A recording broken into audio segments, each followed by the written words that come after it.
Welcome to another episode of Coffee with Clover. Have your coffee served to you with great conversation today. Thanks for joining us. When it comes to asking of what you deserve in the workplace, you literally need to know your worth. Knowing your worth is not knowing how much you cost. It's knowing how much of an impact you are currently making with the organization you are now with. How can you determine how much to ask for? Please welcome my guest. She is a journalist, actress, and music performer, among many other titles. Here with us is Akua Hinds.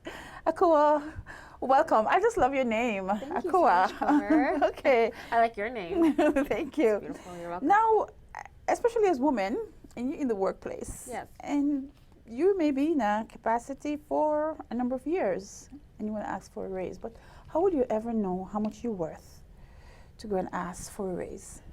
Well, I think that it's important to assess how much value you add to the organization that you are contributing to.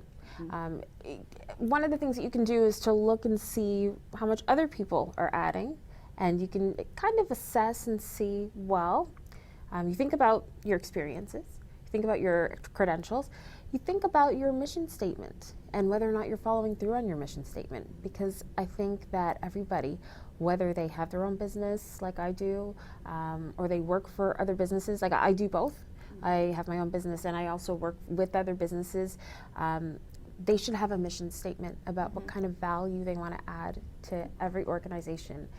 And if they're doing that consistently, if they're fulfilling their promise, then they should approach the people in question and say, I think I add this certain type of value and I'd like to be compensated for it. But it's actually having the courage too, because Yes. sometimes in an organization, you're one and you're doing three people's job. That's true. So how are you compensated?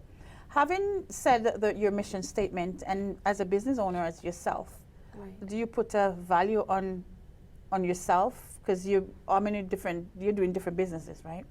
Yes, I do. So what I do in terms of put a value on myself, I know that for the different services I provide, because I have a marketing businesses, right? And then I also provide teaching services and performance services and consulting services. So they're going to be different prices, and I'm fine with that. But I know that for certain things, like for instance, if I'm teaching a student, whether it's a child or an adult, I know that I'm not willing to travel to their home. But then if you should travel to their home, Yes. it's a bigger cost. It is a bigger cost. They're And so, coming to you. and I used to do that, but then I started calculating how much time that was and realizing that I really just want to maximize my time. Because And if it doesn't profit you, it doesn't make sense going the extra mile.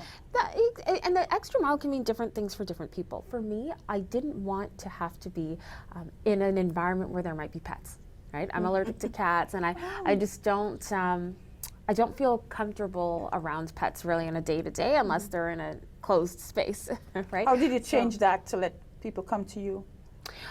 Well, I just let them know that I no longer do in-home lessons.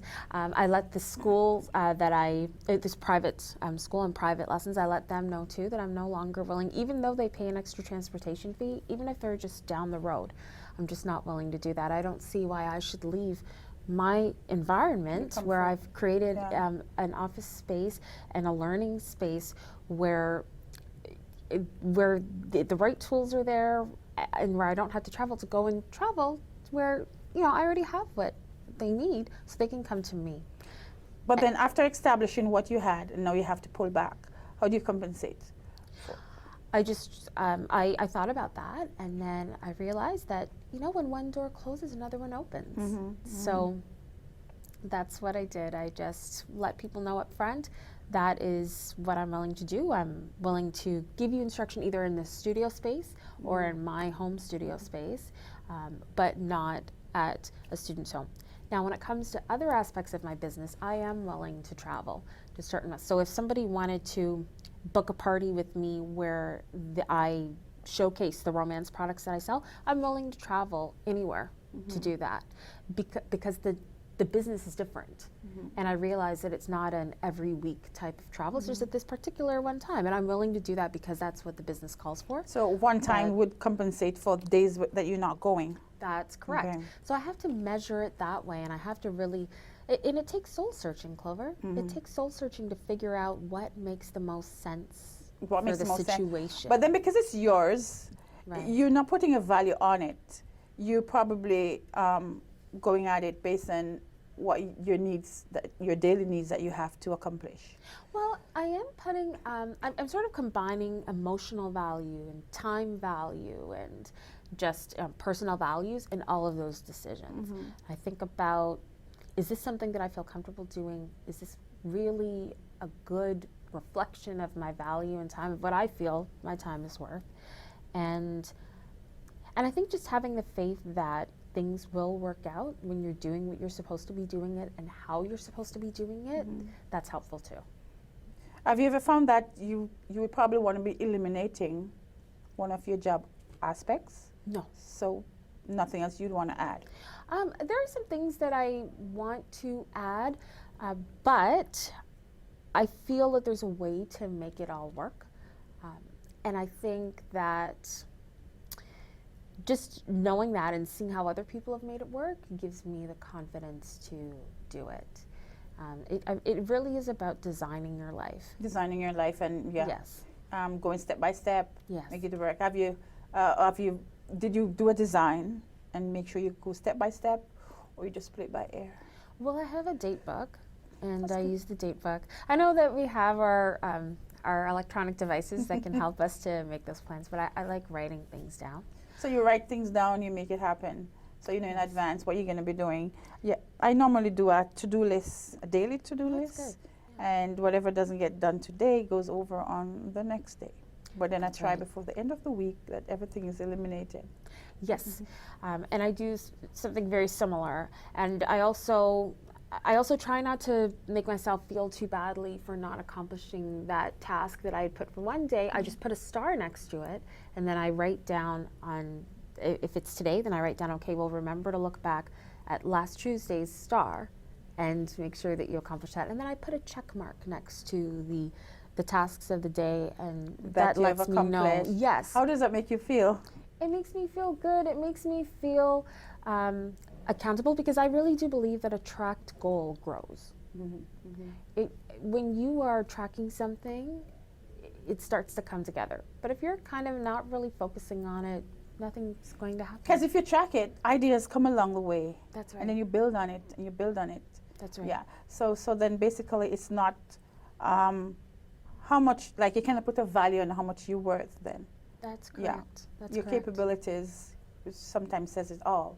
Especially if you're in the workplace, they can see how hard you work, That's how often you correct. are there, That's correct. and reward you for that. I do, and I think that especially because we have lots of opportunities, we really need to think about the fact that we are always one decision away from living a totally different life. And if we want to enjoy the circumstances that we're in, then we should give it all we have. It's time to take a quick break. Don't go away. We'll be right back.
Welcome back.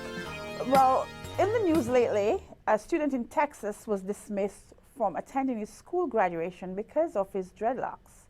Is that discrimination to you or what? How do you look at that, Akua? He was asked not to show up for graduation unless he cut his locks. He has been in the school for 3 years. They've seen him register, gone through the courses, and now at the end they're saying, you have to get rid of your hair. Your hair, your beauty, which you put all your effort into growing, and that's the way you are. How do you look at that situation? I definitely see that situation as being discriminatory. I Googled this young man and took a look at his appearance, and he looked perfectly fine to me. His dreadlocks weren't distracting, and it seemed as though the school was making it seem as though his hair was distracting, when to me they looked neat, they looked tidy. They didn't even look too long. Apparently the school has this length policy, but it looked perfectly natural. But then and that's fine. your own. I mean, so you see, he was on the radar from the beginning, and at the end they're saying, do this. That's should not have been. Definitely. Your hair is natural. You put love and care into it. Right. And for someone to come along to say, no, I don't like the way it is, that's up to you to make that decision. Yes, of course, because our bodies are our palettes, our canvases. It's up to us to decide what we want to do with these beautiful tools that we've been given by our Creator. Exercise some hair love. And Yes, how do absolutely. you exercise hair love with your hair? Well, I moisturize it, and that's very important. And I also try to, eat nuts and foods that help to help your hair. To help it. I also am forgiving of myself if I feel that I have a bad hair day, say. I just go with it. That's the thing too. What's considered a bad hair day? Is it because it's not going to be looking good to others, or you just not comfortable with it? A bad hair day for me, I'm putting a hat on. But that's how I feel. Right. And sometimes I do put a hat on, or sometimes I just pull it back in a bun because I feel like I'm having a bad hair day. Other days, I pull my hair back in a bun because I want to wear a bun. I think a bad hair day is when you feel self-conscious about how your hair looks, and you're not looking at your hair saying, oh, wow, it looks great today. And too, thinking of others. Yes. How will they see you? Will they accept? So in this situation, I think that was really harsh. Yes. But then he was awarded 2 tickets for a game because of the cruel act that had happened, and that will probably boost his self-confidence. I hope so, because I looked at his hair and it looked perfectly fine to me. I myself have never had dreadlocks. I don't plan on getting dreadlocks, but that doesn't mean that I find dreadlocks offensive if somebody else tries to wear dreadlocks. I don't see why the school would think that that's an acceptable thing to ask of a student to change their hair in order to... We live in a society now where, weaves, especially if a woman weaves and braids and all different ear pieces are out there. Right. And people want to look a certain way, so they'll do the transformation. They'll do the chop, they'll do the perm, whichever way. Right. They want to be accepted in society. So I just think it's utterly wrong for them to have done that to him. I think so too. It's a choice you make, right? It's a choice you make. To wear and why, and really the school, I don't think the school tried to defend themselves from what I saw in the media. They said they tried to defend themselves and said that it's their policy in terms of length. But it should have been policy from the start. That's right. Why is it for graduation? Yes, and not only that, but how can they determine what length is acceptable or not? And his length really, I don't even think his hair came down past his shoulders. It was just, when I saw a picture of him, it was pulled back. Pulled back. And it didn't look distracting. It wasn't blocking anyone's view. It wasn't, making anybody trip on the floor. It wasn't a hazard. If you should find yourself in that situation, say you had dreadlocks, would you advocate for them not to be treating people in that way? Most definitely. I don't think that any employer or any school system should be telling someone how to wear their hair. Now, I do think that there are certain industries where you have to, if you want to remain competitive, you do need to know what other people are doing. You do need to know how other people are dressing themselves or how they're presenting themselves. Because if people are flocking to a certain person, And we all have our own individual attributes and our own strengths, but if they're flocking to a certain look, then it's probably best if you try to mirror something similar, but it depends.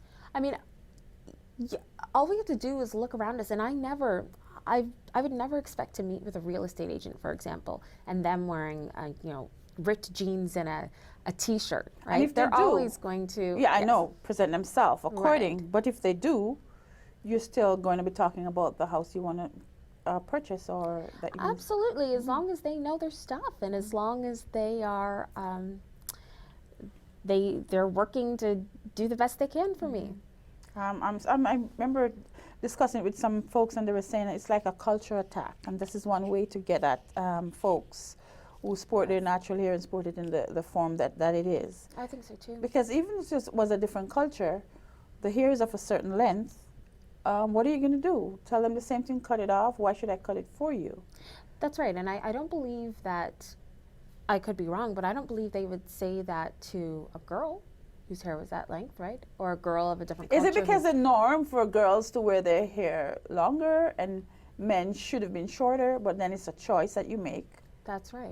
That's right. And like I said, and anybody can go and research this for themselves, but his hair wasn't overly long or overly, distracting of someone's view or anything like that. It looked perfectly fine. He made it to graduation in the way it was. Right. And that was perfectly okay. Right. Wow. Here, love, we're just gonna take care of her hair. Absolutely. Be proud of it. Most definitely. Yeah. What special do you do to your hair? Well, I do need to get a trim. So that's something I do need to arrange. And you don't need anyone to tell you that, though. You do it for yourself. But I've always believed that hair should be shampooed, cut, combed, and conditioned. So I've never really locked my hair. And that's part of the reason why I wouldn't get dreadlocks. I've never worn a weave either or hair extensions. So I used to relax my hair, but I don't anymore. When I want to have my hair look straighter, I use a flat iron. When I want it to be curly, I let it stay in its natural curl. But I want my hair to be, just to be able to shine. A true reflection of who you are. Exactly. Okay.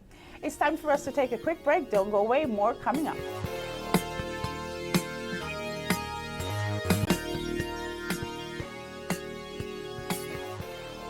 Welcome back. A 2018 study from Quartz revealed that more than 1/3 of workers aged 34 and under report anxiety so that it's disruptive in their everyday life over identifying against the general population by nearly 100%. The main reason planning the future scares them. So, Akua, people are scared about planning the future. Right. Maybe because technology has increased, everything's getting expensive. Right. What's the real scare about the future here? I think a lot of people are afraid of the unknown. I can certainly relate to that. I have had those moments of anxiety about the future and wondering how I'm going to manage this or how I'm going to get through that, or are the things that I want to happen going to happen for me? And over time, I've come to realize that we have to get through things one day at a time. We also need to realize that when there are difficult moments in life, that's an opportunity to rise above and to make things happen. It's a way of streamlining your life. It was mainly looking at millennials and how they're thinking and how they're spending and how they go about doing things. So that's where it differed from people who it's a norm. Right. Life's changing. You may not be making as much, but you have to adjust to everyday life. Right. So I think that's where the scare comes in. I think one of the first things that people can do is to take themselves out of the generational categories, because even though we are part of our generations, that doesn't mean that we're all going to have the same experiences. There are going to be millennials who do very, very well at what they choose to do, and depending on how they do it. Then there are going to be millennials who are going to believe all the scare tactics and just succumb to that. And they're actually doing their own thing. One other thing too is the gender, the pay gap between male and female. that's quite a scare probably for a female doing the same job as a male. And he's making more because he's a male. I'm not able to see my way because I'm a female. So stuff like that one has to really look into and see how am I going to manage going forward. And that is true. That's something where I think that women and men need to really think about having a side hustle. Most people have one. Yeah. I know that I do have, I have multiple businesses, so I consider them all Side part hustles. of what I do. Okay. But yes, but this is a time when we need to realize that we need to do what we can when we can, because we never know when things are going to change. And if we want to be paid what we think that we're worth, then we need to create something. A side hustle is very important, because if you notice, actually almost every 10 years there is a recession. That's right. So if you know that in advance, you get your hustle on alongside your job. That's you right. plan for those down days when the drought comes. What do I do? How do I bounce back? That's right. You never know when your plan B could be your plan A, or when your plan C could become your plan A and B. So it is important to have something that you can call yours. And Amazon has been running a lot of ads recently about the small business owners who are doing very well because of their Amazon stores, their Amazon businesses, and they make their income strictly from Amazon. And I know people who do that and who've created businesses from home, making over $100,000 a year alongside their own full-time career. And that's a good thing for them, because at some time there was like chain stores were taking over and small businesses were not looked at. That's They're right. like begging people for support. So good to know that at least they find their side hustle and it's growing. Absolutely. I like the fact that I myself, that I can work from home on my marketing businesses, and that I can do those at any time of the day or night that I want. I don't have to wake up at any other time than the time that I want to. And if I decide to make appointments, I can decide what time I want to make those appointments, if I want to have them at my house or outside of my house.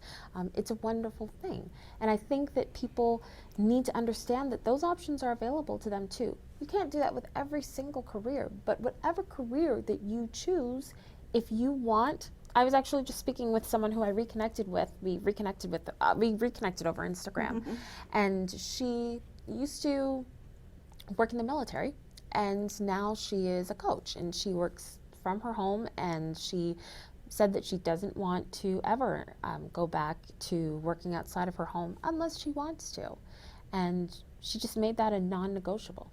So we all have to think about what we want, realize that there are ways to make it happen. As long as we make it happen, though. Make it happen, though. Being your own boss, there are rewards to that. But then sometimes working in the workplace, if you're not meeting your goals, would you say it would be time for a career change or time to step it up within that company? I think so too. I think that it is time for a career change, or step it up. It could be either or. That's where a lot of soul searching comes in. I know people who've stayed too long in situations where they knew that they needed to make a change, but they were just comfortable being uncomfortable, if that makes sense. And then when the time came, sometimes the decisions were made for them. They were asked to leave, or the situation changed suddenly, and then it became just uncontrollable. It didn't have to be that way. They knew. We all get the red flags. We all get the signs, I feel. We all do. We know when it's time to make a change, or when we need to change careers, change relationships, make any change.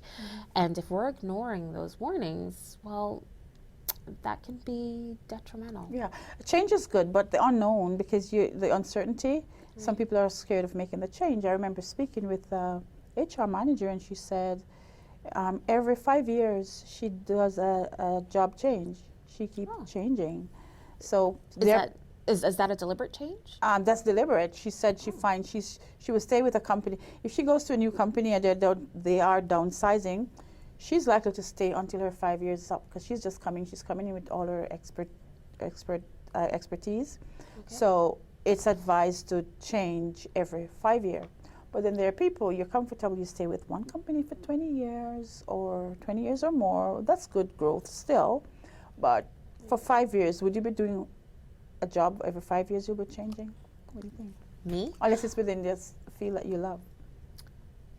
I think it would have to be within the fields that I love in order for me to be making a change every 5 years, or at least every 5 years building upon what I've already built and just making it different, or just adding something new or expanding it.